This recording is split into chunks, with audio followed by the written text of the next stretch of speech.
to recap a little bit, you're in a very remote area of the Ultraviolet Grasslands in the Three Sticks area.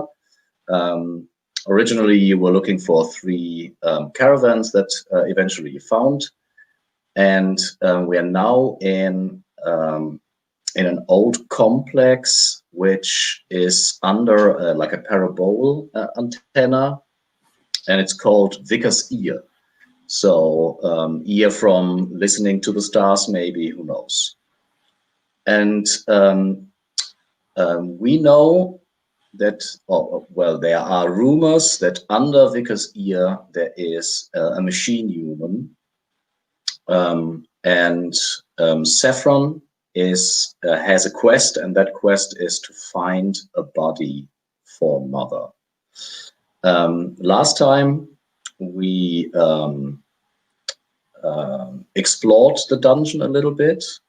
You restored electricity or power to the system, and when we called it a day, you were standing in front of an elevator in the entrance room of the complex.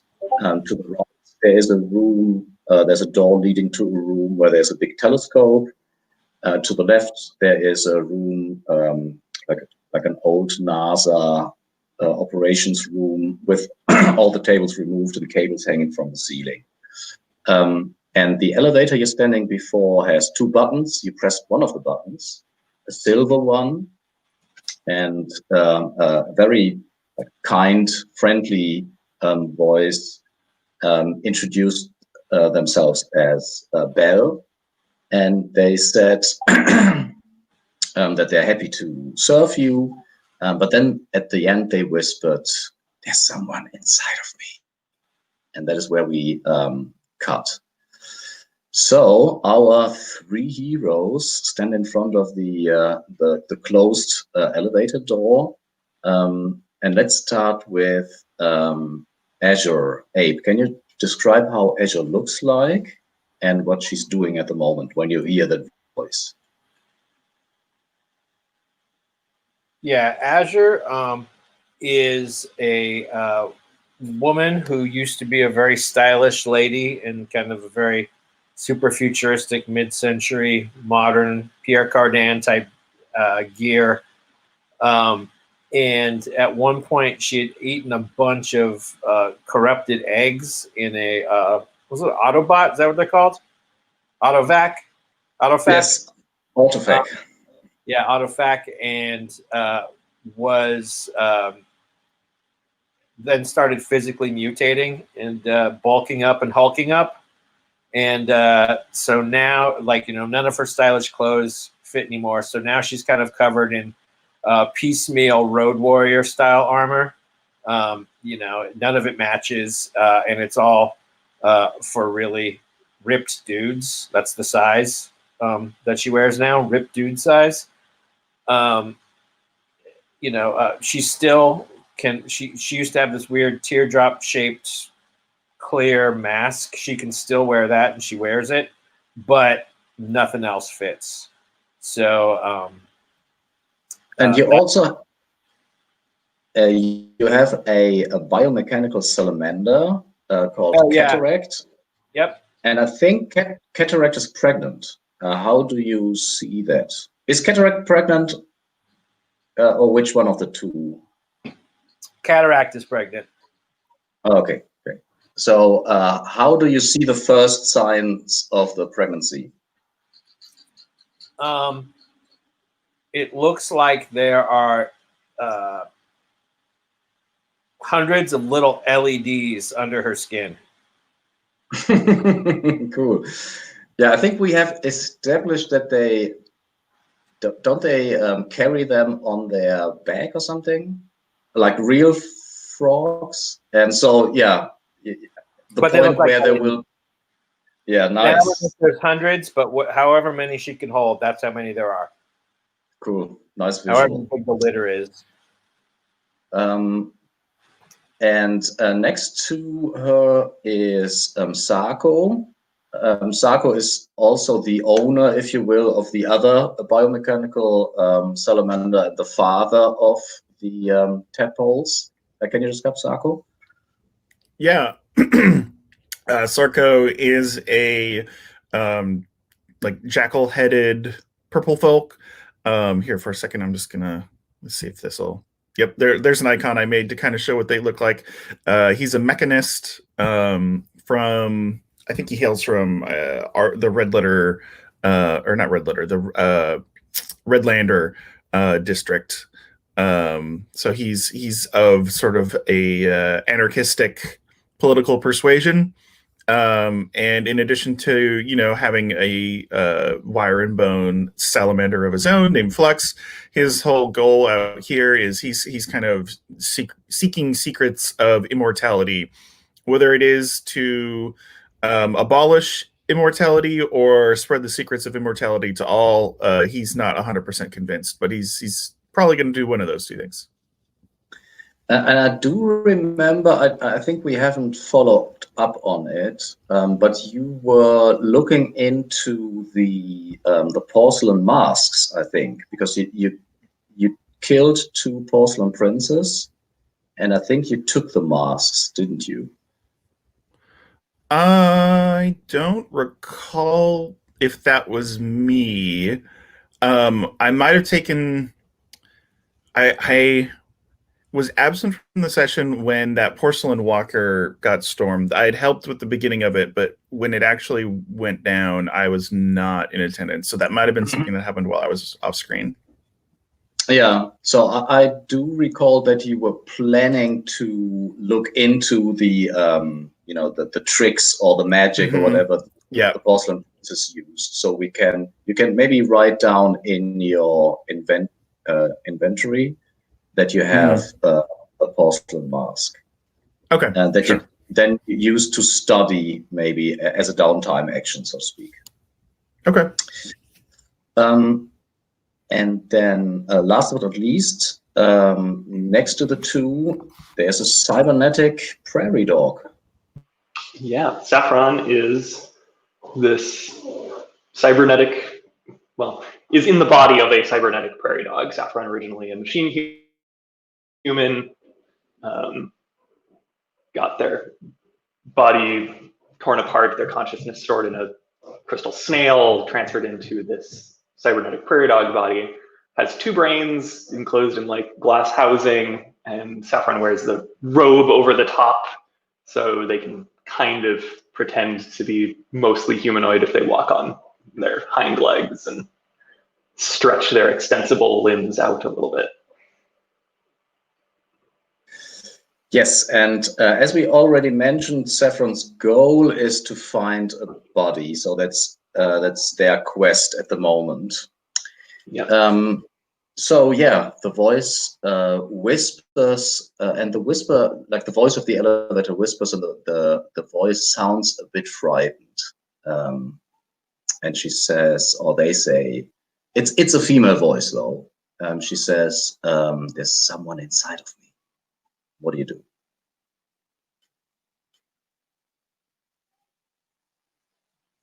And this is before we've gotten on. This is just after it activated and started talking to us, right? We haven't done anything else with the elevator. No. Yeah. There are 2 buttons, a red button that you can assume calls the elevator, and then there's the silver one that makes you talk to it. Mm-hmm. The doors are still closed. The voice is coming out of speakers. Mm-hmm.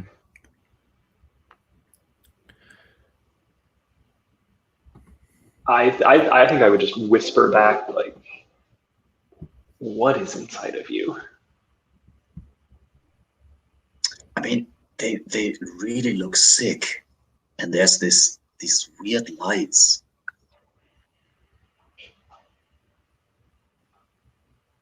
I think they are unwell.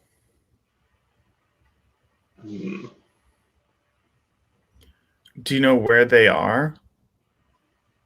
Yes, they're on the south side, the south doors. You are on the north ones, in case you don't know. Okay. Does South Door sounds like it lines up to any of the like? Does it jog our memories as in relation to any of the things we explored, or do we not really have a strong sense of where that would be? I mean, you know where north and south is because you just entered the complex, so to speak. The staircase is behind you, and the staircase is actually leading south. So whatever she said is actually the other way around. You are at the south doors. But I think practically if the speaking, we're at the doors that would open at this level. At a different level, the other doors might open. So all that they're telling us right now is that whatever's inside there is at the far end of the elevator. Yes, exactly. I think. So it isn't like these old style transportation elevators that have two doors on two opposite sides, and the elevator is telling you that the person is on the other side. Yeah. We were thinking that we wanted to kind of figure out what is actually going on inside, what the sickness might be. Like, can we get some details from the elevator and maybe see if one of us recognizes the disease or something like that? So Bell says, I don't want to talk bad about them, but they breathe very quickly, and they haven't eaten or drank in quite a while.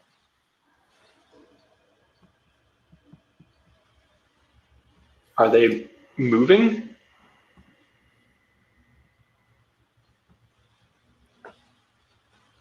Or are they dead? Well, they do move their hands. Okay. Are you able to see us too?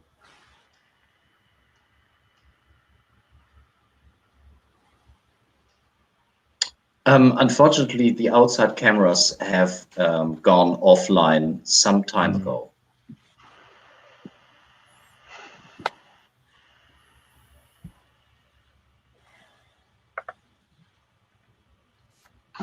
Do they look squishy? Or are they made of metal? No, they look really. They look what? They look really dry. Okay. They look really dry, very dry. I was like, we have a mummy? Yeah, maybe. I was gonna say while we were waiting for the call to reconnect, we discussed maybe asking the voice about those sports scores it said it could provide, just for a sense of what it might be talking about, or when it might be thinking of, or if sports are happening somewhere that it knows about. So Belle now speaks in a normal voice. Now, she was whispering to you about the intruder, or whatever. And when you mention the sports score, she will get back to her cheery self and says, "Well, she will mention the speedball tournament. Brutal Deluxe beat the Renegades 12-8, and Lethal Formula slaughtered the Turbo Hammers with 18-1. Okay. So yeah, we this is not helpful. Totally. For the ones that you can see inside you, are you able to take their measurements? What size are they? The person inside of me should be 5'8". Okay. They're very dry. They're 5'8", and they're covered in lights. Do I have that right? Well, they seem to be fascinated by these flickering lights, swirling, fragmented lights. And frankly, these lights, they scare me a bit. Why is like, that? I don't know. There's something evil about it, I think. Well, the voice, we heard that the person inside was like moving their hands. I think they're like following the lights, like they got fascinated and like lost ability to do anything else. That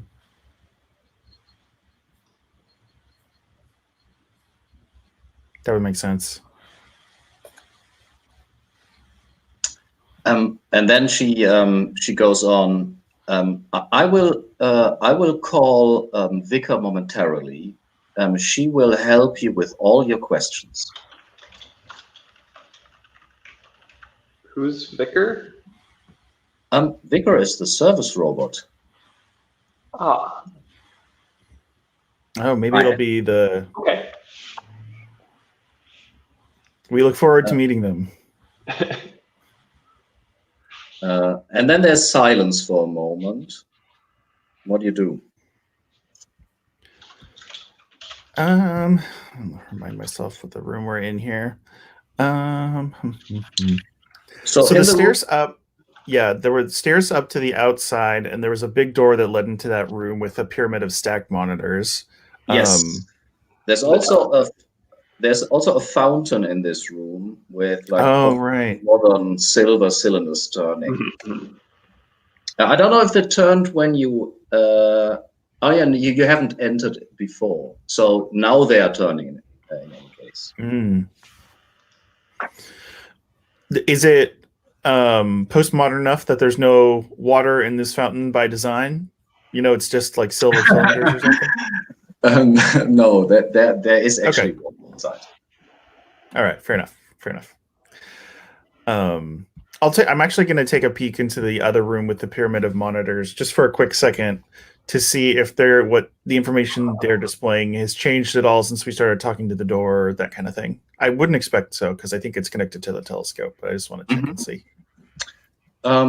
Yeah, to remind you how the room looked like, there's indeed the stacked pyramids of green and black monitors, and then there's like a big telescope that can be moved, but nothing has changed. Okay. And when you return, the bell again says, "Oh, I'm so sorry. I think Vicar is in maintenance at the moment. Can I get you a drink?" What do you have?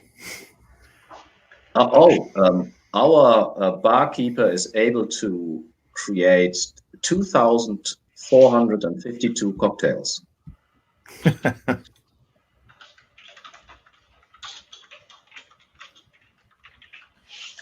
I'll take the strongest one you've got. Do you want me to take you to the visitor center? I look at yes. Stafford and Sarko. Right, because not yet. Since we're worried about the person that you've been telling us is inside you. This has been the cheery voice, right? Yeah, that was a cheery. Now, yeah. And now she's whispering again. I'm so sorry about the inconvenience.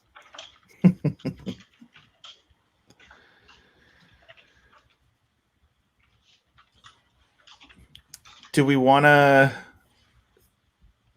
this is me talking to the others. Do we want to fall back from the door and ask the voice to like open and take a look at what's inside and maybe tell her to like open the doors for 10 seconds and then close them again, or we could try to send in one of the salamanders. I know that got floated before, and maybe the time has come. Salamander might be safe enough. Mm-hmm. I worry about having the doors open if this is like a visual fascination type, like psychoactive thing, where, okay, if we see the lights, that sounds like we're going to be doing a saving throw. Sure. I'll describe to Belle the like sort of size of my salamander companion pet, and ask. We'd like to send that we'd like to send that passenger in first, but without opening the doors. Is there a way that they can get in?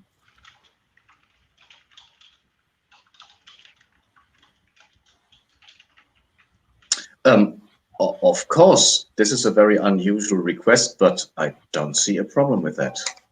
I will open the door for exactly 20 centimeters. All right, so we'll open the doors a crack, and we can just like look away, and I'll tell the salamander to, take a safe look, and then skedaddle and report. All right, so there's this bell sound, like a chime sound. The door opens a crack. You all look away, obviously. But you can definitely see that at the far wall, the wall that you're looking at, you can see the reflection of like golden squares that seem to be projected from inside of the elevator. And then the door close again. What did you tell the salamander to do? I think I wanted it to just get sort of like visually inspect, but not get close to whatever might be inside. Like I don't want to go over and touch anything. But yeah, hopefully observe it visually. And then I think I'm trying to remember if it's my salamander or yours that has the ticker tape printout. I think it might be mine. Yeah, I have Flux the detail.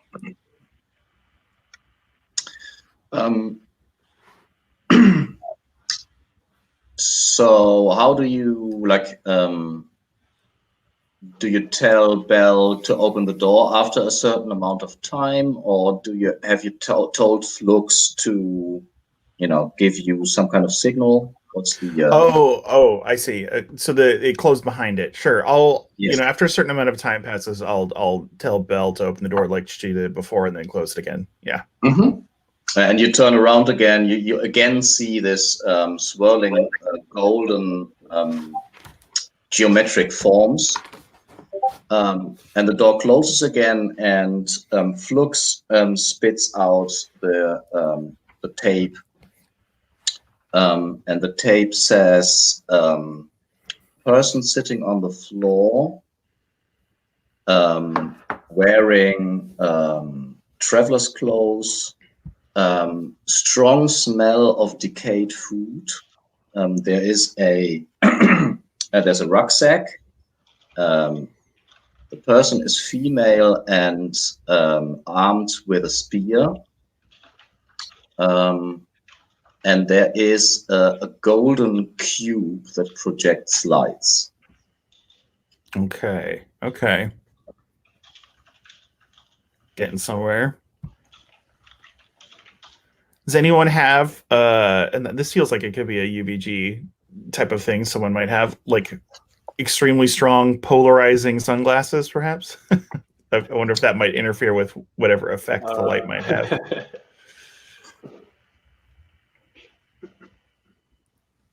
We can look through the packs, maybe. I know that polarized sunglasses are a thing. Earplugs. I have a Voyager pack and a Farm Boy's Big Adventure, which probably doesn't have it. Let me look and see if any of the kits have it. Kits.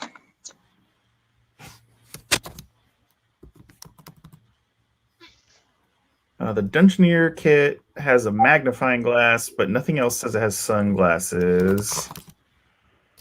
Or yeah, I'm not seeing it pop up, which is, that's fine. That's kind of a... There's sunscreen. If we have a heavy, heavy duty bag, one of us could just walk in with our eyes closed and do it by touch. Oh yeah, sure. Would my mask, would my plastic dome give me some sort of defense against this light? I was always picturing it as completely transparent. Yes, but maybe it's got blue light lenses. Oh, actually, considering what we were just talking about at the top, is the porcelain prince mask that I have. Oh yeah, they're all unique designs. Does this one perhaps? What's this one like? Is it like totally blank and featureless, or is it actually? Something? It does have like it's a porcelain like almost like these tragedy comedy masks. Mm-hmm. But it does have like these eye holes. And, the eye holes do have some kind of I don't know what's it called, like sunglass. Like it's colored in a way. It's like bluish colored. Mm. Okay. Let's see here before I. So, do we think this is a kick-ass situation? What do you mean? My sense. My sense is that this is maybe like some sort of like was mentioned, like mimetic hazard, perhaps. I don't know. I mean, the cube could be down for a fight. I don't know. Well, no. Yeah, no. I was just thinking because, like, if it's like somebody needs punching or she needs pushing around, I'm happy to guinea pig it. Oh, sure. I can loan you my mask, this porcelain prince mask, to wear and give it a shot to see if that lets you, gaze upon the cube. Or do we want someone to do it who's easier to overpower if need be? Well, I think. Let's see, Saffron, Sarko. Oh no, you have the highest intelligence though. Okay, sure. To make sense of it. Yeah, that's fair. I'll do it myself. I'm definitely down to do that. Do you have the porcelain? Do you have any porcelain pistols? I do. Okay, cool. If need be, yeah. Yeah, sure. So I'll fix the mask on my face, assuming that's something I'm able to do. And I'll tell I'll tell Belle to open the doors, 6 inches. Mm-hmm. Or I'll translate that into centimeters since that's what she used before.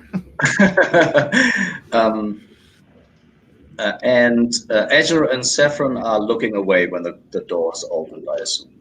Mm-hmm. Yeah.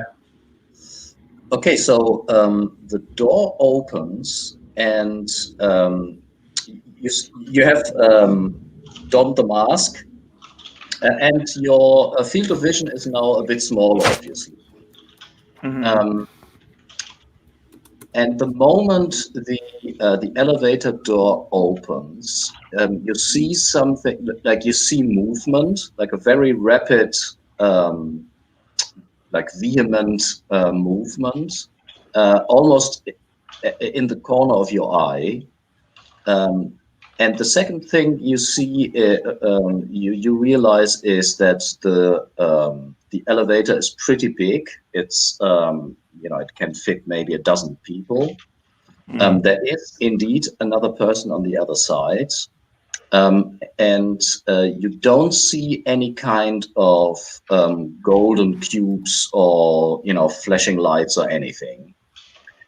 Instead, you see a person sitting on the ground, and there is a smell of rotten food in the air.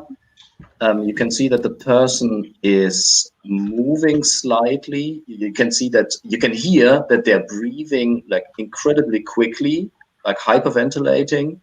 And you can see that their hands are like moving, like their fingers are moving super quickly. Otherwise, they're still. And that's all that you see. From the way that their fingers are moving, does it seem like they are manipulating something that's possibly cube shaped, kind of like Flux described? Not really. It's more like it's more like I don't know, moving something in 3 dimensions. Okay.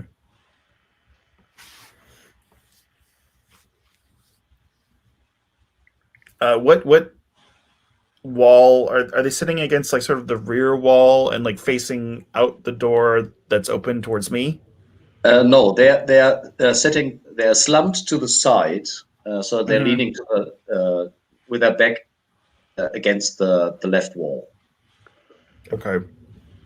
And the other 2, Azure and Saffron, you don't see the swirling lights as a like reflection or anything. Huh.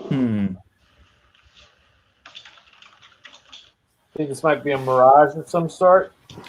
That, or if the cube is active in some way, maybe it hid or went elsewhere after being investigated by us. But if it's doing those kinds of things, I don't know that there's a ton we can do about that. But just to be on the safe side, assuming that the other two don't turn around, I'll quietly describe to them what I'm seeing now. They look preoccupied, whoever's in there, but I don't see a golden cube anymore. I don't think do you guys see lights anymore? I don't see any lights anymore. Nope. Well, I mean, do we see lights anymore? Because we didn't see the swirling lights. No, you've seen them before when Flux entered. You saw the reflection on the opposite, but this time you don't. I'll ask. I could start taking shots now, or I could try to ask him questions. Call out to him. What do you think? And he's doing that hand meditation-y looking thing. Right. Could be like some spell business. Could be playing with Invisible Cat's Cradle. I'm not sure.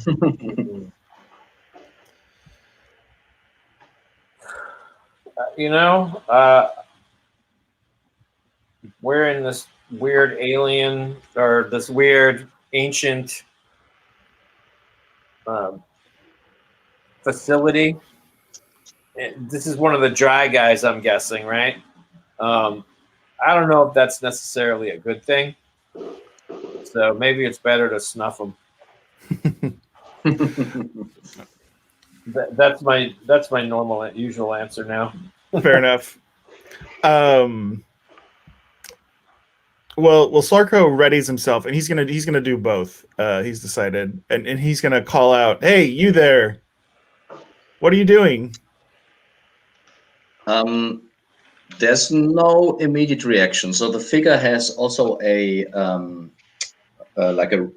as I said, traveler's clothes. There's a rope over their head, so you can't see the face. You do see the fingers, and the fingers, they look almost skeletal, like they are covered in skin, but they're super dried out. Well, I'm gonna keep my porcelain pistol in one hand, and with the weapon that I have that's described as a battle stick, I'm gonna kind of imagine it that it's long enough and maybe got something like a hammer claw enough that I can kind of try to get close, reach out, and hook the hood and pull the hood back and see what the head of this thing looks like. Okay. Yeah, I think you can do that with a stick. When the hood reveals her face, you can see it's a woman. the face looks almost ghoulish, like the very pronounced cheekbones. The eyes are wide open and staring, with the eyelids flittering a little bit. You can see that their hair is really long and unkempt, and you can see she's breathing heavily, but also her lips move as if she's whispering something. I'll call out again. I'm assuming I'm going to get no response still. Mm-hmm. That is true. And after that, I'll let's see. I'll ask Bill to open the doors all the way. And I'll wait a beat for a reaction. And if there's still none, I'm going to try to get close enough that maybe I can see if I can hear what she's saying. But with my, pistol drawn and at the ready in case she tries any horror movie, nonsense. Yeah. So the doors, Bell obliges the door open, and what are the others doing? Azure and Saffron.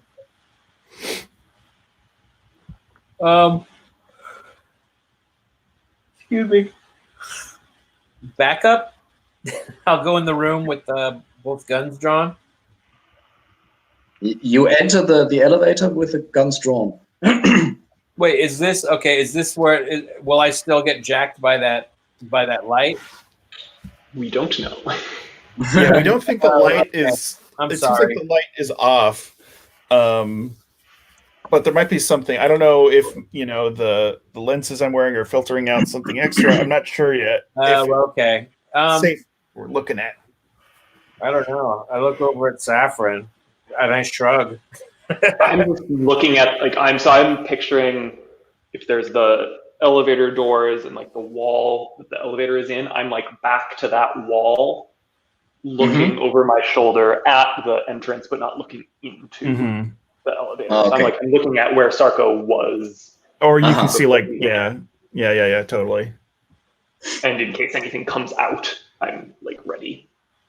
So Sarko, you approach her, and now you can see that beside her is the rucksack. Then there's the spear leaning against the wall, and now you can see that something is in her lap. And that something that is in her lap looks like a golden Chinese puzzle box. Okay, never ominous. always good to find one of those. I'm gonna. I can't hear what she's saying yet. You would have to go closer and really put your ear against her. Yeah, I'm not ready to go that far. What I will do from where I am is if I can snag that rucksack with the hook on my stick, I'm gonna drag it out. Tell Belle to close the doors again, and then reconvene with my allies while we look at if there's anything in this rucksack that can tell us more. So yeah, you get hold of the rucksack and pull it out. And the rucksack has leather tubes inside, and ink and pens and chisels. There's also a portable potter's wheel, and then to Saffron's dismay, maybe. Well, there is two rods.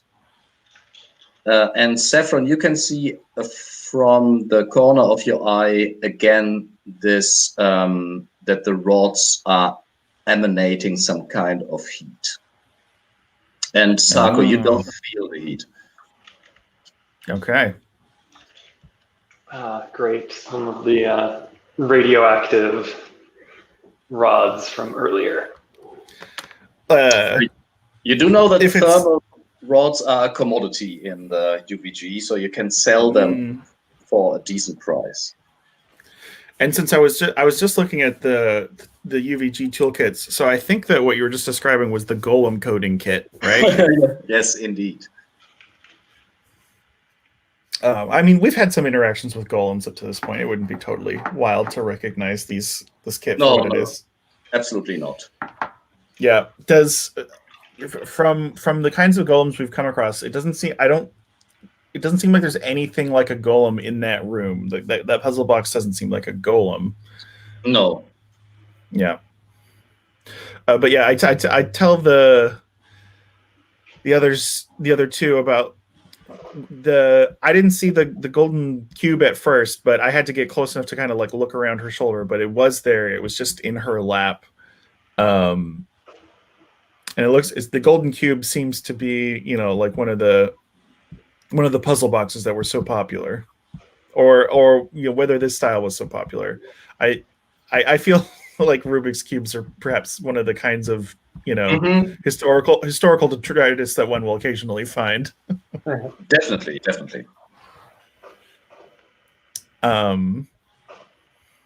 Yeah. Some kind of puzzle cube. I'd venture to say that maybe it's what did this to her, but I'm not sure.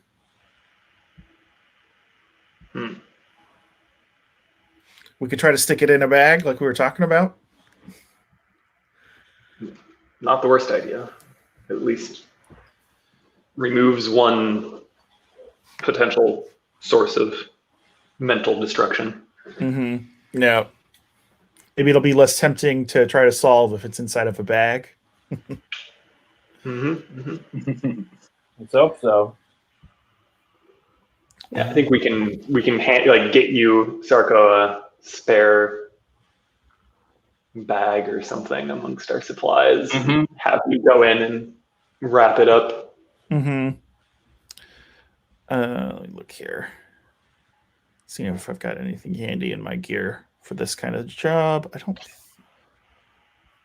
I assume that you all have a sack of supplies. You have your rucksack and then a sack of supplies. So I would assume that you could remove the supplies into your rucksack and just use the sack itself, which would be like a burlap sack or something. Burlap. If it seems possible that someone has a set of gloves of some kind that they can rustle up, I'm just a little bit leery of maybe touching this thing too. What kind of toolkits do you have? I mean, some of them do have gloves. I'm looking across the list here. Let's see. A porter's pack, another porter's pack. Azure D. I see the Farm Boy's Big Adventure, my favorite name of all the toolkits. What's in that one?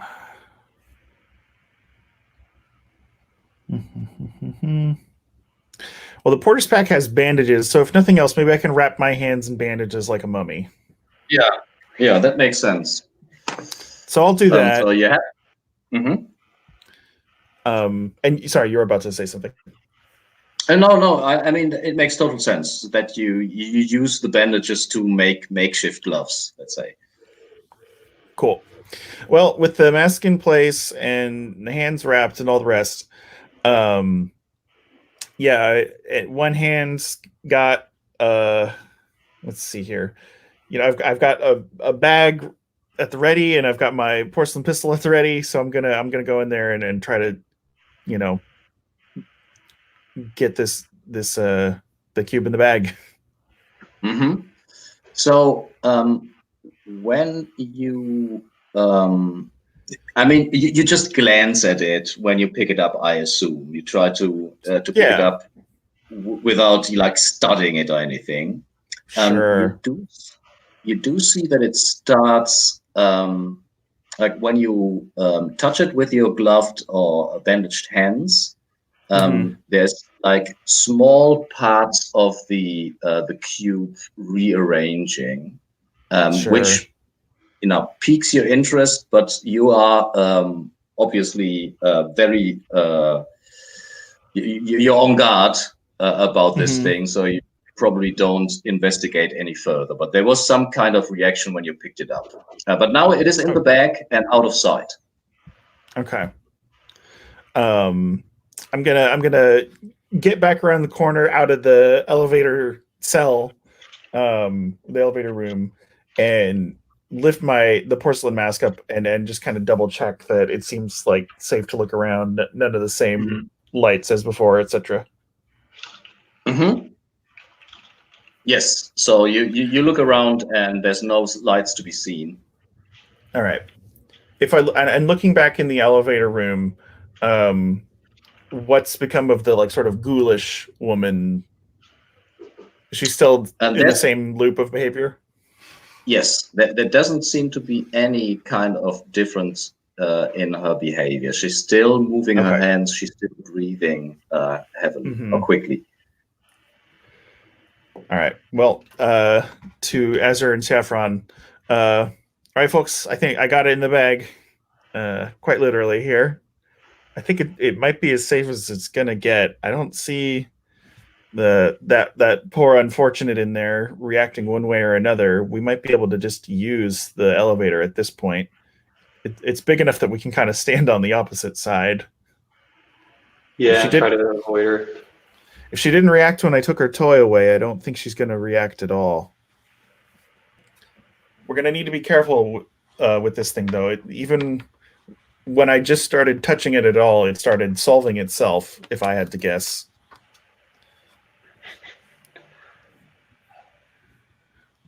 Yeah, we can store it away and try to avoid touching it. The person inside seems kind of just a lost cause, maybe. Yeah, I think that's a fair assessment. Yeah. Okay, so you all enter the elevator? Yep. And if I can keep that porcelain prince mask on, I'm gonna. If I can keep it slid up, almost like when you flip up a welder's mask, right? I'm gonna kind of keep wearing it like that. Yeah, I know what you mean. And you can definitely do that. There's some kind of leather contraption that keeps it attached to your head. Something that I haven't mentioned yet. So above both doors, there are 4 symbols, like in an elevator, indicating the floor. And then on both sides, at the side of both doors, there are these levers, which have 4 positions. And the position, I don't know, it's probably written in common. And so the positions are exit observatory, that's the floor you are on. Then there's top floor maintenance 6, which is the topmost level. Then there's one level down that is called visitor center. And then the lowest floor is reactor and maintenance 7. Okay.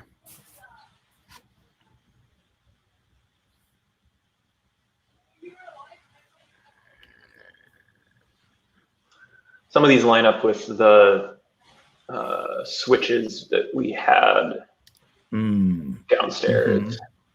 Right. Yeah, there was like maintenance 7 and 8. So reactor and observatory.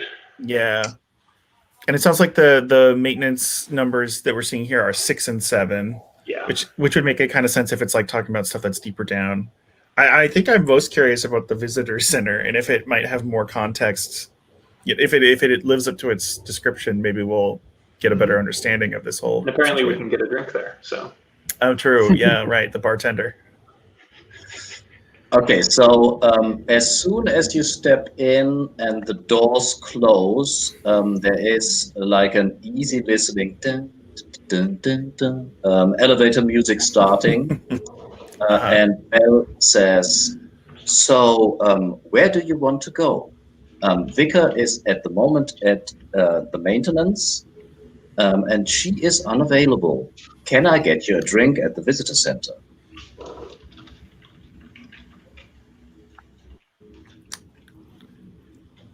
Go ahead and take us there. And Good place to be. and the elevator starts descending. And it takes about 5 minutes. Slightly awkward with a woman, sitting in one corner, and it's an elevator. You never know where to look at. You do see that the ceiling is mirrored. That the levers are, very intricate and delicate, with like brass and an ivory knob and everything. But there's not much to look at.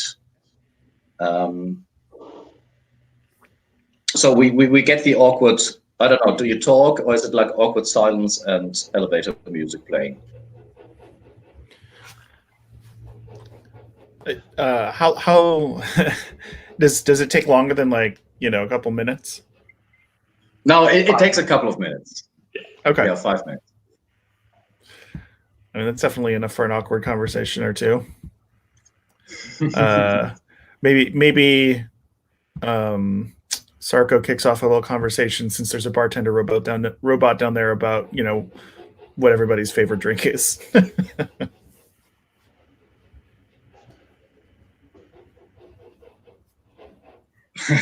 and oh, go on. I was like, it's that South Coverin is like, I mean, I used to be a machine human. We don't really no enriched oils. No matter how much the others in the party attempted to pass drugs and all that onto us, it's never really our thing.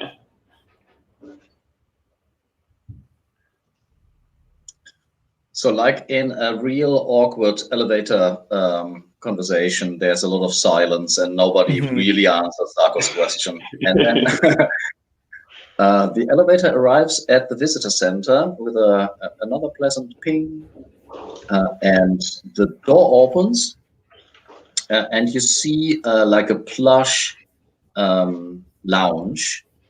There are these like very vivid colors of the 1970s. They are like saucer-shaped lamp shades hanging from the ceiling. They are like these roundish lounges where you can sit with zebra patterns and lava lamps on the table. On the left side, there is a semicircular bar with an animatronic barkeep with the torso wearing like a smoking. On the opposite side, on the right side, is like a glass wall, and behind that you see a smaller room with I don't know, like bookshelves. There's a counter. It looks like there are like toys and posters and stuff. And above that it says gift shop. And then opposite the elevator there is a double door that reads Cinema 2000. And next to the semicircular bar is another door that reads Mediathek. What's that last label, the last sign? Yeah, I'm not sure if that is an English word. Mediathek, media, like something like a media library, let's say. Gotcha. Let's get some drinks. The room and check that out. So you approach the barkeeper, who whirs into action and addresses you with a robotic voice, saying, "What's your favorite drink, pal?" What do you got? We have 2,428 different cocktails. What do you want? The strongest one. Right on the job, and he mixes like luminescent liquids together in a shaker, and when you finally get it, there's like steam coming out, like dry ice steam, and it has like a very intricately shaped straw and a lampshade. I smell it. It smells like licorice. But it doesn't smell like formaldehyde. So that's good. Yeah. All right, I'll take a teeny tiny sip out of the straw. This might be the best cocktail you ever drank. Barkeep, one more, and I'll knock this one back.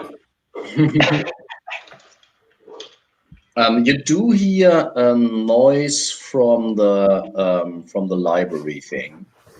Huh. There's movement. Draw the gun. Yeah, sure. I think it makes sense to be defensive here.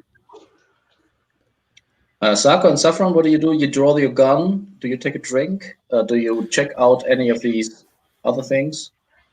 I think Yeah. while Azure is downing a drink, I've been kind of just keeping my eyes open. I just opened my eyes a little bit and prepare to Be right back. laser anything. Sun's lunch just showed up. Mm-hmm. But I'm not I don't think Saffron is in a huge rush to like venture off on their own or anything. So yeah, so the room you're in at the moment doesn't seem to have anything particularly interesting. Like the furniture is really trendy and colorful. Also the wallpaper.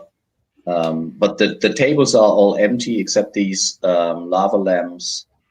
You do see through the glass wall that there are a couple of interesting items. I don't know, like small robot toys and what else? Like a coffee maker, things that you would expect in a gift shop. You had mentioned posters. What are the posters depicting? Well, there's one poster depicting like a UFO saying, I want to believe. There's a picture from the outside of Vicar's ear with a parable and a door at dawn, for example. There's like star maps of the the Crab Nebula and pillars of eternity and stuff. Okay, got it.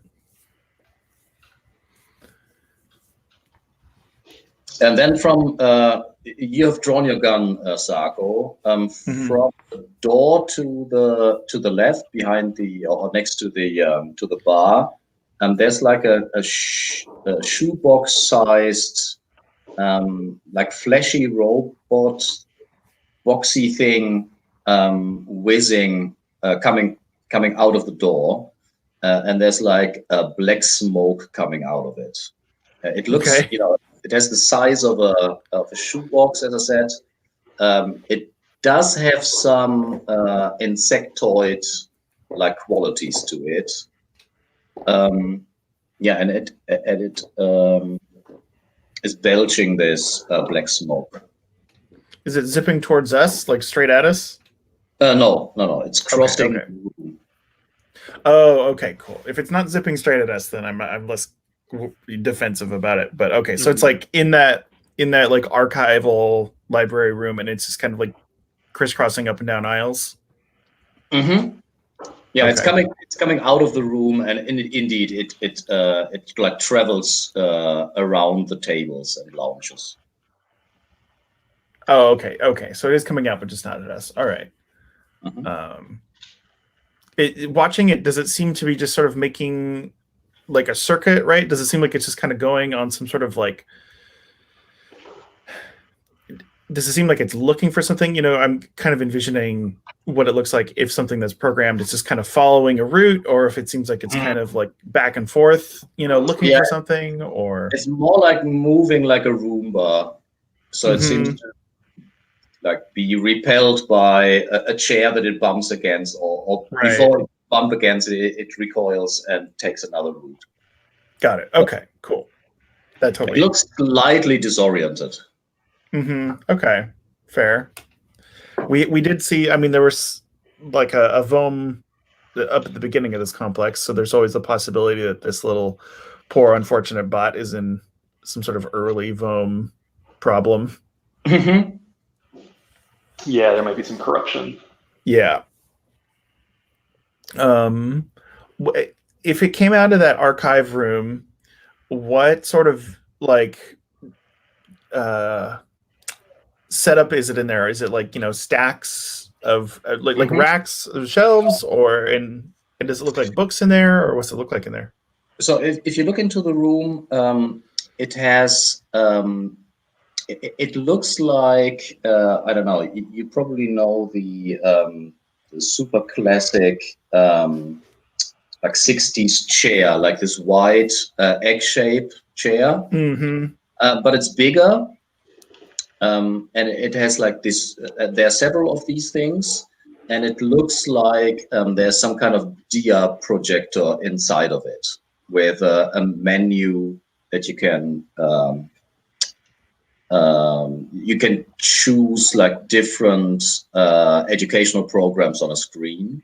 But there are also rows of bookshelves. And you can also see that the further, like one corner of this room is collapsed, and from that collapsed wall, there is another a Vohm coming out. Just roll randomly, and it is a spidery Vohm. So it's a bit bigger than the drone Vohm that you just encountered. And I'm not sure if Zarko have seen something like that, but it has spider legs, 8 legs, and it has like this bulbous back, and that is so something gives you, Zarko, the impression that whatever it is inside is very volatile. Oh, okay. So, perhaps don't shoot first, ask questions later. What is it? What gives you the impression that it is? That what's inside is volatile? Yeah. Maybe it's got like sort of like a hazy shimmer that trails off after it, kind of like gasoline, It causes kind of a mirage effect of the shimmering of the fumes. Nice. Yeah, I like it. And that spidery thing is making its way to the door where you stand. It's not necessarily straight at you. I mean, it is going straight at you, but it's definitely going. All right. Well, pardon. I point out, it looks like that thing might explode if we shoot it. I'm not saying that we shouldn't, but if we do, we should be deliberate about where we decide to try and blow it up. About how big is this thing? Like, this is as big as a beer crate. Okay. So it's pretty small? Yeah, we could I could pick grab it up it. and hold it like a baby. Yeah, I can totally grab it. Yes, you could. Yeah, I guess like wrestling it might not cause it to explode. Definitely seems hazardous. If I think I'm just going to kind of put the bear hug on it without, like, if it's like a tick. If it starts ticking, then I'll, Well, I won't throw it as far as you can. He's great, But I'll get rid of it somehow. So remind me just real quick. The other room that wasn't the archive, I forgot what it was labeled with the sign. There was gift shop and library. Yes. Sorry, can I get that one more time? Chris? Cinema, gift shop, and library were the Okay. 3 signs, I think. If gift shop is a contained room, I nominate that one for where we have to throw this thing if it's going to explode. Does one of you want to go over there and pop the door open just in case? Yeah, that- sure. I'm on Is it. that tactically wise? Sure, and you can poke your head inside just to make sure there isn't anything interesting or valuable inside the gift shop before we release the bull. Yeah, I guess the cinema is another option because it would mostly just be like seats and whatnot. Yeah, but we can't watch a movie then. Get drunk That's and watch true. movies. I'm assuming here that the gift shop is mostly full of like knick-knacky crap. Yeah. But who knows? Is this knick-knacky crap valuable as like eBay collectibles? You can go through the stuff before you blow it up. Yeah. Well, I don't know if we really have that option. So, So Saffron, you were opening. obviously the gift shop's the one that should go, I guess. So let's do that. Okay. And Saffron, did I get that right? That you were opening the door to the gift shop? Yeah, I can do that. Or Sarko was going to, but either way. Yeah, I'd said I would hold the door open. Mm-hmm. Cool. So just to get a mental impression where everyone is. Azure is at the door trying to wrestle the detonator worm. And then Sarko, you were at the door, but now you moved where to? No, well, I mean, do I need to hold the door open, or did I just open it up for Azure? Yeah, you can just open it up. Okay. And then I'm going to take a quick. Yeah, go ahead. Oh, sorry, Sarko. And Saffron is at the library door. At the gift shop door, opening it. No, I think Sarko was opening Yes. the gift shop door.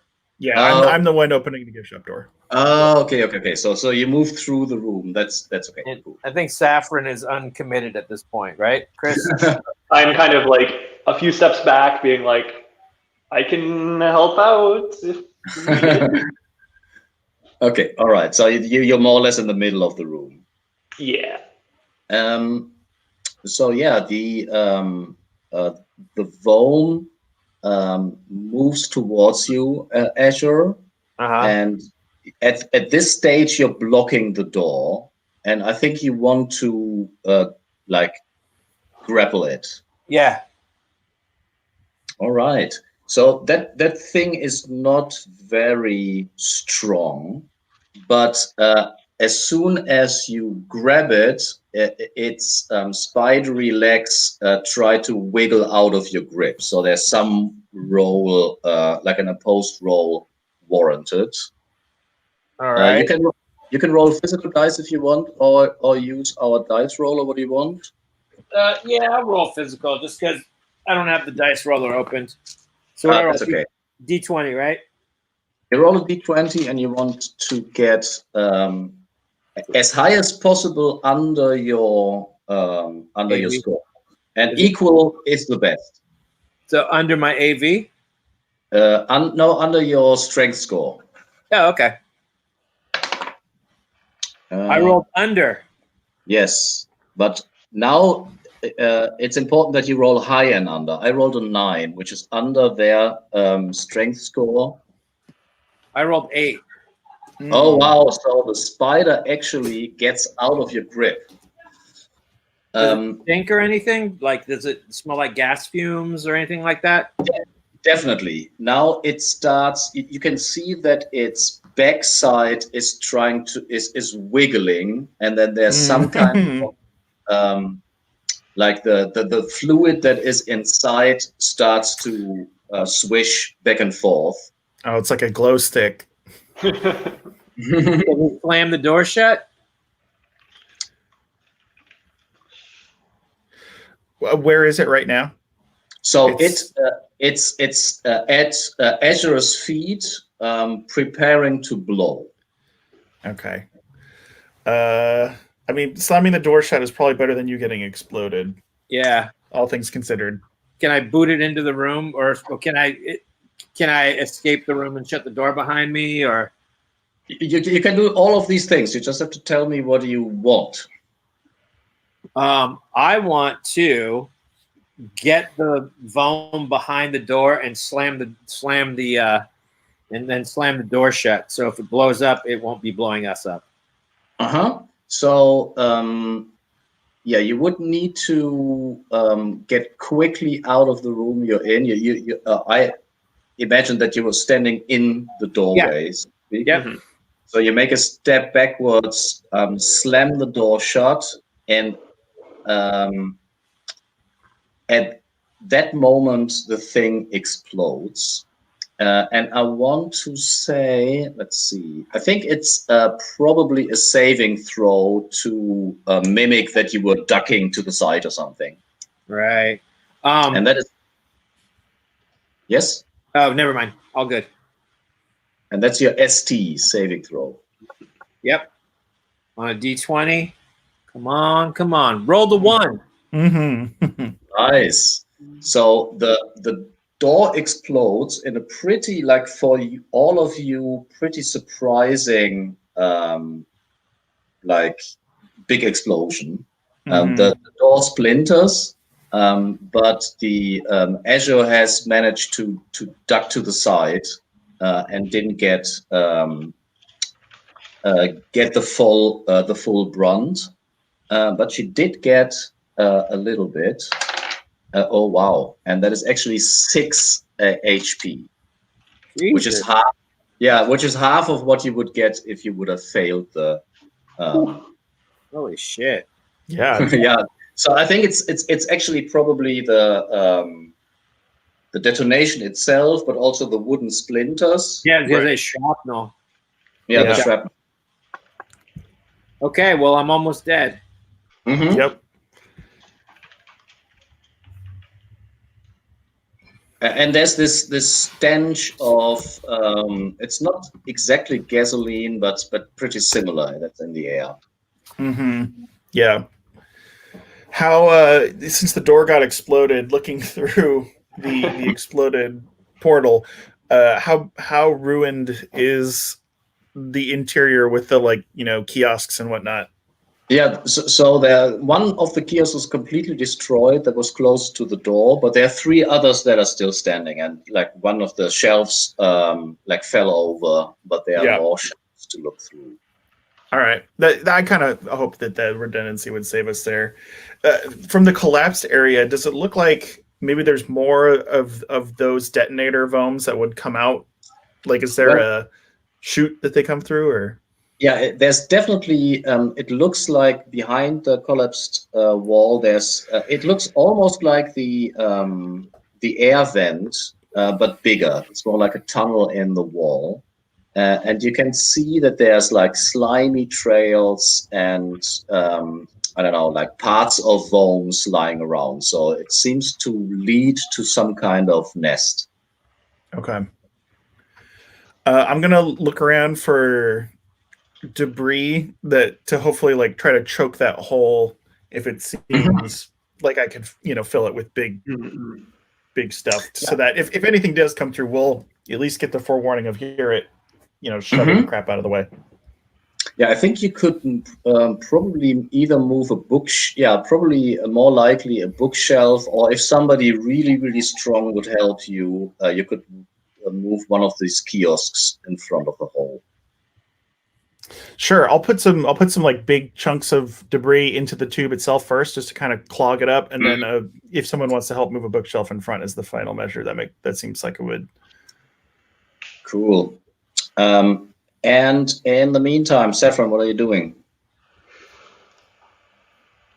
I think I'm kind of like clearing out some of the damaged area and seeing like what exactly got exploded. Yeah, so the from the creature, there's not much left, unfortunately. It's like scrap metal. You do find like 3 of the 8 legs that are like weirdly metallic and chitinous at the same time.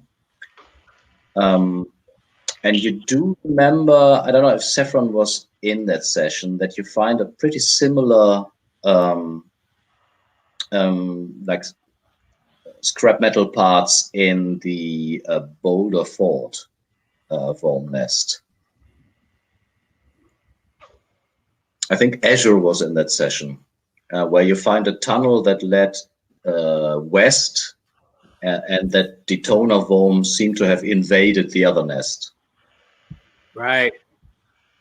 That where I snuffed the bone? Yes. Okay.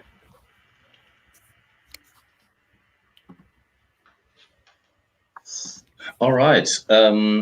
So after you clogged the tunnel and moved the shelf in front of you, whoa, what do you do? I think that Sarko is going to do a little bit of light browsing on one of these terminals, and then start looking for the kind of information that is in line with. Well, maybe that doesn't make sense, since I can't remember if we already rolled the percentage roll for secrets about the quest. I'm not sure. I think you did, because I remember that there were these cables in the wall, and Azure was trying to follow trying to find the color-coded ones that always lead to the vial part. So I assume that Sarko looked for information as well. Okay, sure. That's definitely yeah. If that's off the table, then I probably won't be searching through here. All right. So the information that you have is that Vicar is not in the visitor center. Mm-hmm. She's supposed to be in the reactor maintenance part, like the lowest floor. But you can definitely stay here and interact with the bar. Look through the gift shop, check the cinema out, or go straight to the reactor. What do you want?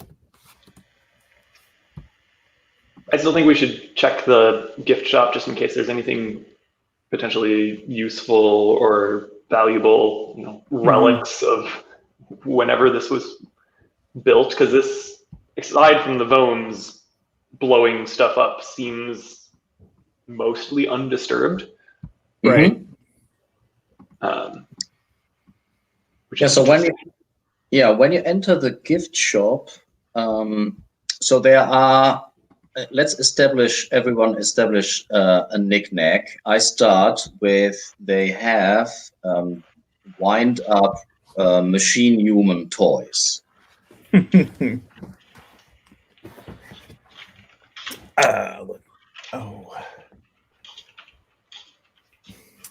One of the things that they have as a knick-knack is sort of like a mobile thing that hang from the ceiling, but with various would have been famous at the time fast stars, like recognizable ones. Nice. And these fast stars, I think we have established way back that they are like satellites. Right. Yeah, I take them to mean like a combination of like satellites, right, and like maybe like a space station-y, Yeah, exactly. Exactly my picture. I think. There's no canon in UVG, as you know, but I think Luca moved away from it and now refers to them more as planets. But I like the space station type idea better, because it makes sense that fast stars are so close to the planet that they seem to move so quickly. Yeah. And Saffron, what other knick-knack do you see? I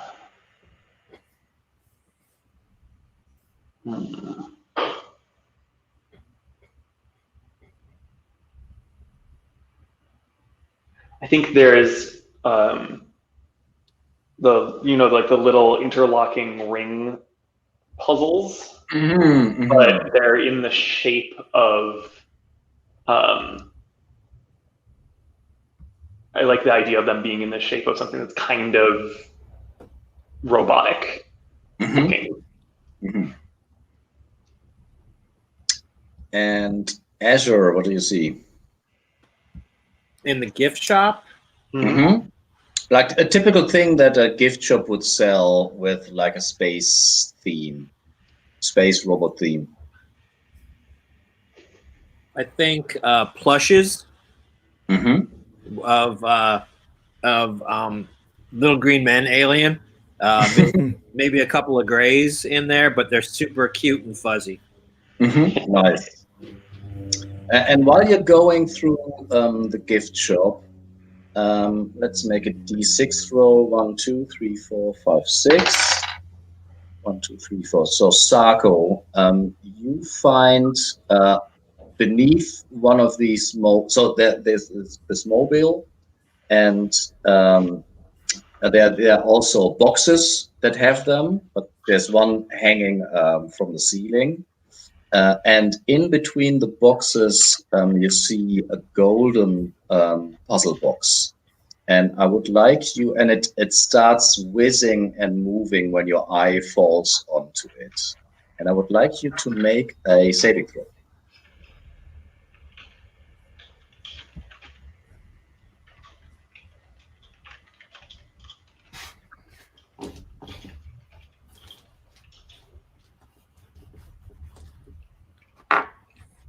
All right. I use the ST value, is that right? Yes, ST is saving throw. All right. Wow. Ooh, I think I passed, actually. Yeah, I got a 5 under my 7. Wow. So it starts, as I said, it starts whizzing and whirring.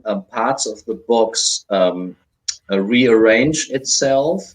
And, there's this one moment where you think, I wonder how it works. But then obviously your instinct and your knowledge of how dangerous this thing is kicks in, and you are able to, avoid the danger. How do you do that? Do you think about something else? Do you avert your eyes?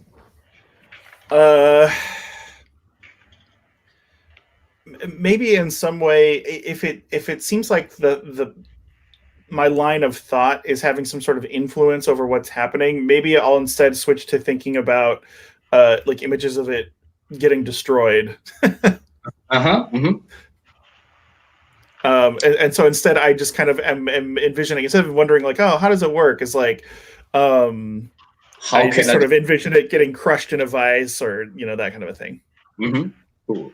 And so you still see it, but it doesn't seem to have influence over you. Yeah, I'll point it out to the others. Oh, but while telling them, I guess I'll point it out in the way of like, don't look. Oh God. Don't look over here. There's. I think this would be dangerous for you all to look at too. I feel like I barely managed to avoid the danger myself. How big is it again? Sorry. How big is it? Like a Rubik's Cube. Yeah. Okay. I'm gonna try to like again wrap it up, so that it's not like in anyone's line of sight, because I feel like it's to the cube bag. Yeah, exactly. Do you put it to the other bag, to the other cube? That's a good call. I feel like I want to keep them separate. I don't know. It feels like putting two of these in a bag together, if they have any kind of agency, is bad. Are there any bags in this gift shop? Definitely. There are like, bags to take. Yes. I'm gonna look for a lunchbox that has like little compartments. And I'll just I'm gonna quickly, sort of rearrange and like put, I'll put the cubes separate so they can't touch, but they're, in the same like little novelty lunchbox thing. Yes, cool. So if you want to loot the room, you can get, you would be able to get like 3 sacks of memorabilia or whatever you want to go, like 3 sets of tourist next. But that would take some time. Or you can say that they don't seem to be super valuable. Yeah. Yeah. Probably not worth the hauling it around. The weight, yeah, and the time. You also again hear noises from the library thing. Something is scratching against the bookshelf.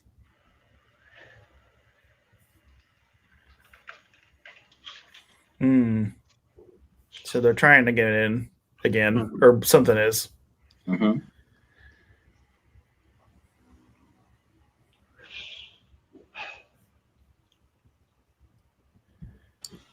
Can I take cover behind like some kind of like case or something? I'm nearly dead. Yeah, you can definitely take cover, for example, behind the counter. Mm-hmm. All right, cool. But the sound, it doesn't. It is not super urgent. It's not that something is breaking through at the moment. Mm-hmm. I think that maybe what we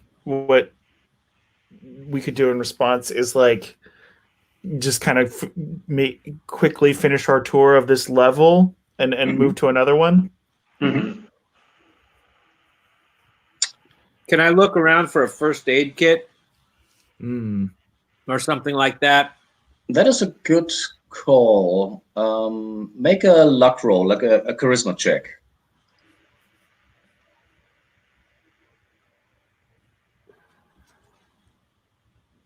Under? Yes, equal or under. Equal, you get a defibrillator with. No, I rolled a 20. So no. Oh, good. I'm glad nothing blew up. I'm gonna saunter over to the cinema and see what it's like in there. Yeah. So the cinema itself, the room is like closed off by a curtain, like a red curtain, and when you open the curtain. The curtain is behind the door, but if you open the door, if you remove the curtain, you can see that it is like another semicircular room with the back wall is what's it called, like bent? Is that a word? So it's not.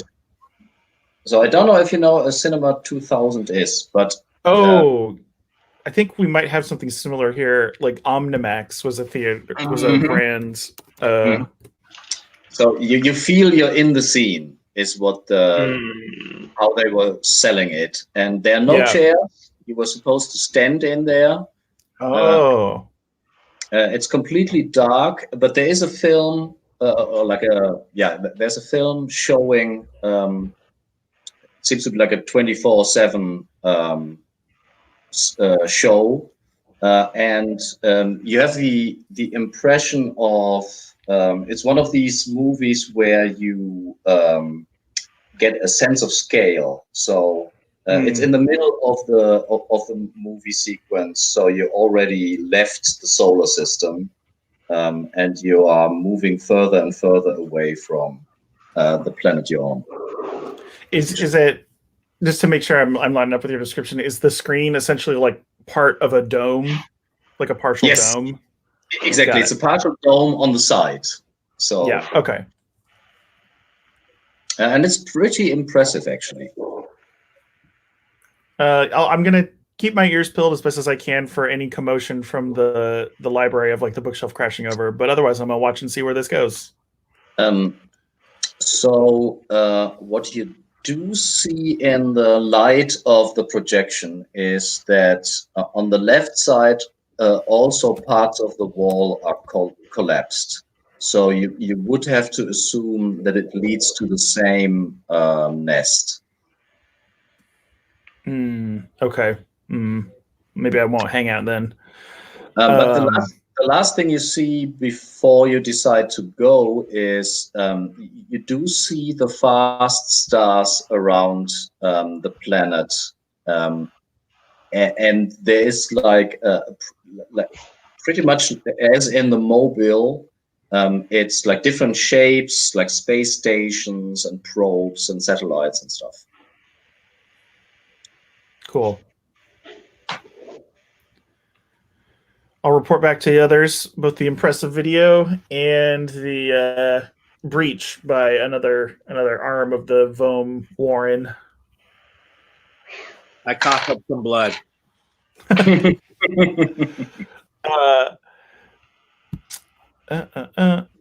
feel like we've checked out each of the places. Do we want to go to another level? Yeah, probably. All right. I'm interested in. I think maybe while you were in the theater, I asked the elevator voice about Vicar, the robot that they refer to as Vicar. So Bell says, well, Vicar is a steward class machine human, and she's such a kind soul. After the catastrophe, she really tried her best to help, but the times were tough. And yeah, at the moment, I don't know. She seems to be in maintenance for some time. I haven't spoken to her in a while. What's this catastrophe? Well, you know how it is. I mean, my memory is really shady. I think my internal clock hasn't been updated in, I don't know. And then suddenly there's like a super mechanic voice, 1,000 years. There was fire falling from the sky.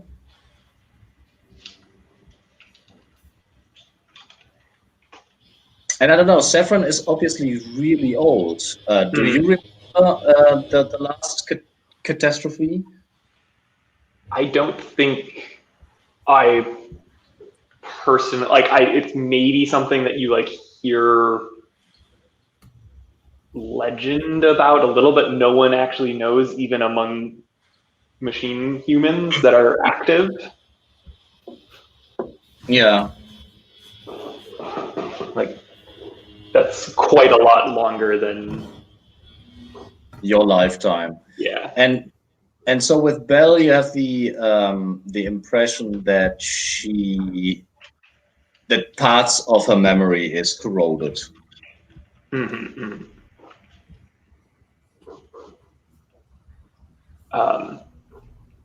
I think Saffron is like, well, I think we should go check out Vicar. Is the titular? Mm-hmm. No.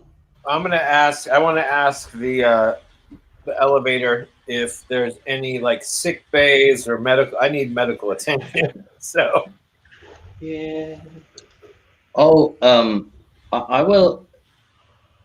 I will have to refer you to Vicar. I'm afraid I have no medical skills myself. Is there a hospital here? No, there's no hospital here. The next hospital is in.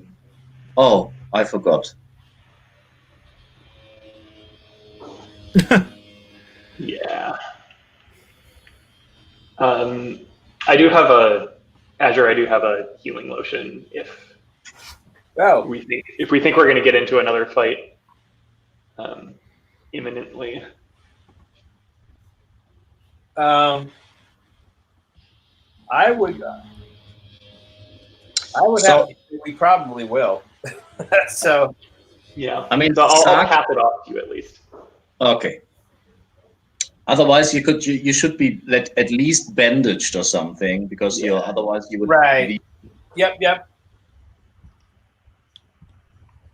So I wouldn't mind getting some medicine to pump me up, because 2 is not great. If I had 4 or whatever, sure. Well, it sounds like Saffron, they handed over the healing lotion. Oh, so how much? So what do I do to see how many hit points I get back? Is it roll? Yeah. For the healing lotion. Yeah. It's could 2d6 life. Yeah, we could temporarily try to do some bandage first aid. Mhm. See if that's enough for now. Yeah, I do have bandages that I can in the porter's pack that I have. I think you might have. Wait, no, different person.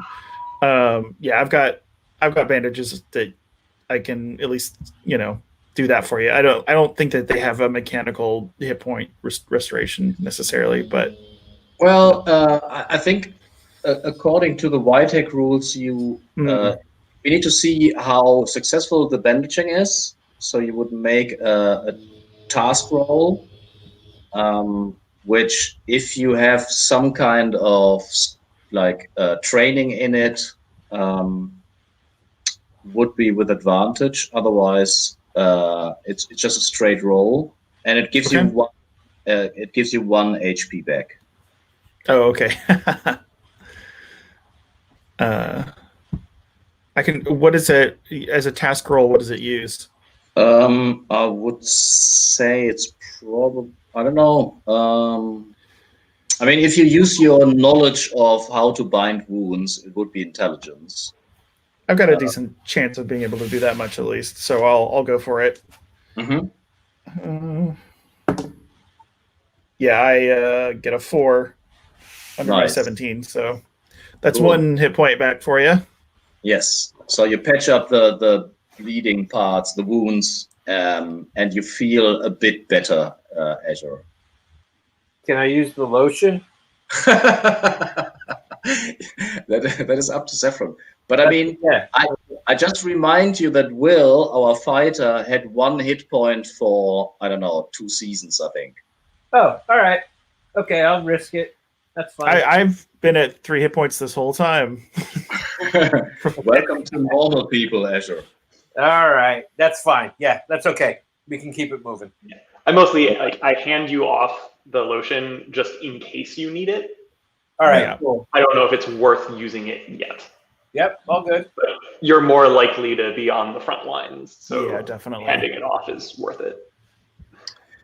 Okay, so the elevator closes again behind you. Do you take anything from the rooms? I mean, the barkeeper has definitely lots of booze. You could take barrels from there. You could take the knick-knack, or take a couple of books or something, or posters. Otherwise, if you don't do any of these things, the elevator door closes behind you, and the pleasant elevator. I'll say Sarko does take the mobiles that he found. Cool, nice. I try to grab whatever the most expensive looking bottle in the bar is. I think the most expensive looking bottle is a bottle of champagne. Cool. I like the image of me just walking around with a bottle of champagne. Okay, and your pinky out. Say it again. Sipping with your pinky out. Mm-hmm. One question, Abe. You said you were in a Monster Hearts game. When does that start? It starts at 3. So on the hour. On the hour. Okay.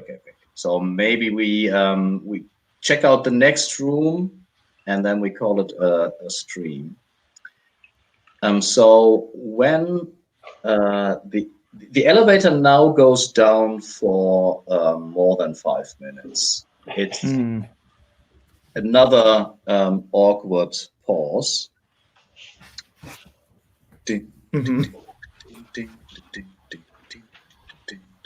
And the woman is still there, still breathing heavily, staring into the nothing, into the abyss. Oh shit! I fucking blew it. Oh wait, no, I didn't. Sorry, maybe I did. Continue. My bad. All right then. And at that point, there's another ping, and Azure says, "This area is normally restricted. Please be careful." And the door opens, and you are in a completely dark room. It's pretty cold, and there is the sound of like waves, like water, water lapping against like a pool wall. But there's also, I don't know, maybe the rushing of water somewhere. But as I said, the room is completely dark. The only thing that you can see from the lights inside the elevator is that the room is pretty big. There's like not a what's it called? Hold on a second. It's not like a catwalk, but it's like a narrow floor, let's say, and then there is like a pool starting, and the pool is pitch black, and that is what you see. What do you do? I mean, I think Sarko has a light source. We have established. Let's see here. I think so. I'm pretty sure that let me look at what was in that porter's pack. I think I've got a lamp.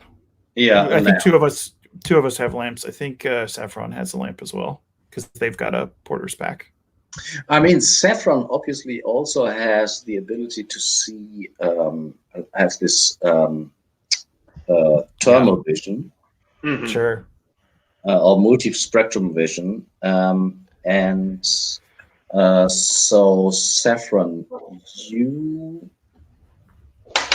see. Oh, wow.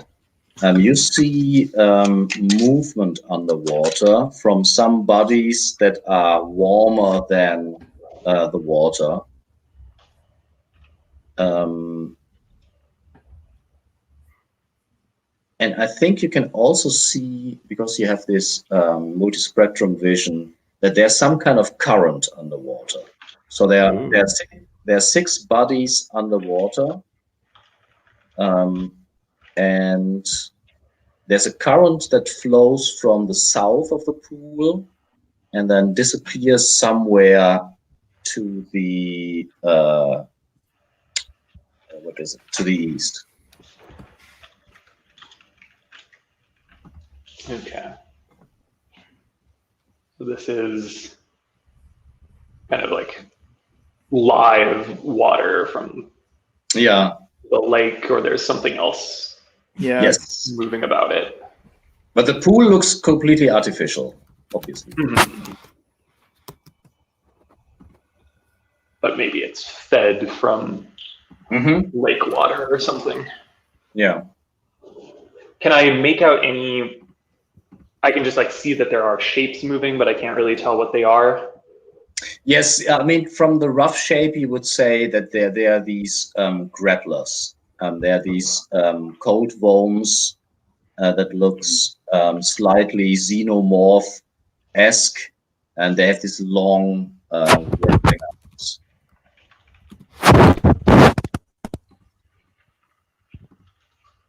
Spooky. Yeah.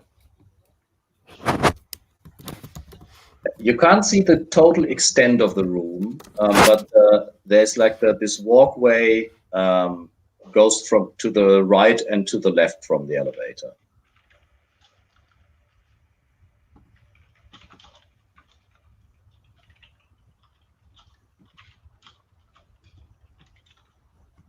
Okay. I tell the others, I'm like, okay, there's... Careful, because there's not a whole lot of floor. Then out on top of the water, there's more vones moving around. They look a little creepy. Oh, they're on top of the water, not like swimming around in it? No, they're under the water, I'm sorry. Okay, so I see like that's okay. So they're like shapes. They're like in the water. Got it. So I think we should be really careful if we approach the water at all. That makes sense. Does it seem like I don't know if our lamp is like probably already on or not, but if it's not, does it seem like it would be risky to light it? I assume that you have well, let's say you haven't switched on the light. Yeah. This is more me putting a question to Saffron. Oh, okay. Like, how deep are they? Like, deep enough in the pool that maybe they won't react if we light a lamp up here, or? I think the pool is about let's say 10 feet deep. Yeah, but I think they'll potentially see Yeah. light shining on the surface, like get refracted down. Yeah. They're not that far down. Got it. Well, If I yeah, can see it might be too risky. In which case, I think we might have to rely on like holding hands with Saffron to guide us through or something. Mm-hmm. We could try sneaking through. Yeah, that's only if we want to, go deeper here. If you want to get to Vicar, Mm-hmm. you need to. I'm okay with holding hands. Yep. Sounds good to me. A good shot of the three of us Mhm. tiptoeing through this room. You're like grabbing onto my pinkies as I. Yeah, or holding onto like robes or something, but otherwise looking like one of those groups of kindergartners being led around. Yeah. And do you move left or right? We're all holding a rope. Yeah. I can't really tell that there's much of a difference one way or the other. Let's see. Can you make a wisdom check for me with advantage because you have these multispectrum eyes? All right.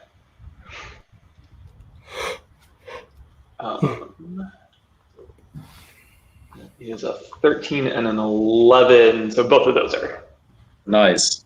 So I think you can see the air moving. It is still to the left and it is moving to the right, as if there's like some kind of temperature difference coming from the south. It's to the right of you.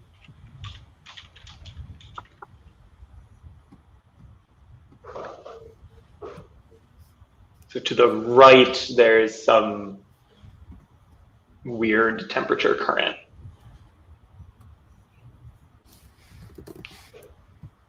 So you're sneaking to the right, I assume, and you have no lights on, which definitely works in your favor. And I want to say that Saffron takes the lead here. Yeah. So, Sure. Saffron, can you make a dexterity check to see if you like accidentally make noise? Yeah, I can try. Doesn't sound. Can I get advantage for my cybernetic prairie dog body on this? Because I have my group assigned to dexterity for that. Oh yeah, definitely. Okay. I mean, in the beginning, you had to get used to it, but now it's like second nature to you. Yeah. Just like it's smaller body than normal. Yeah, all extended. That is a 6. So that's a crit. Oh, a crit. Nice. So you move through the room completely quiet. So quiet, in fact, that you can hear them moving under the water. And it is like, I don't know, it's almost like a shark movement, like they're circling underwater. You reach the leftmost wall and can proceed further, and then there's a corridor leading to the south. And so what do? You're in that corridor. Your role obviously enables you to move through the corridor quietly as well. Mm-hmm. But do you take any kind of precaution? Do you switch on the lights now, or do you proceed? Did we take the right-hand door initially or the left hand? Initially, Like from the pool room. the right. Okay. You move All right. to the right.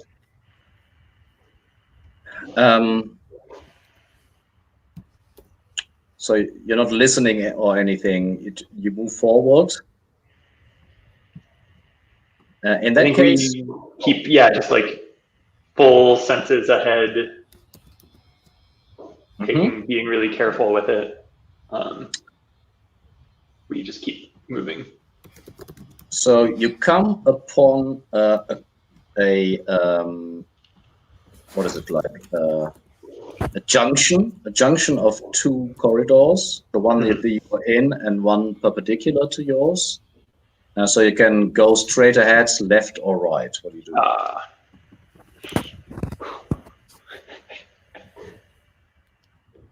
There's no indication. Yeah, all looks the same.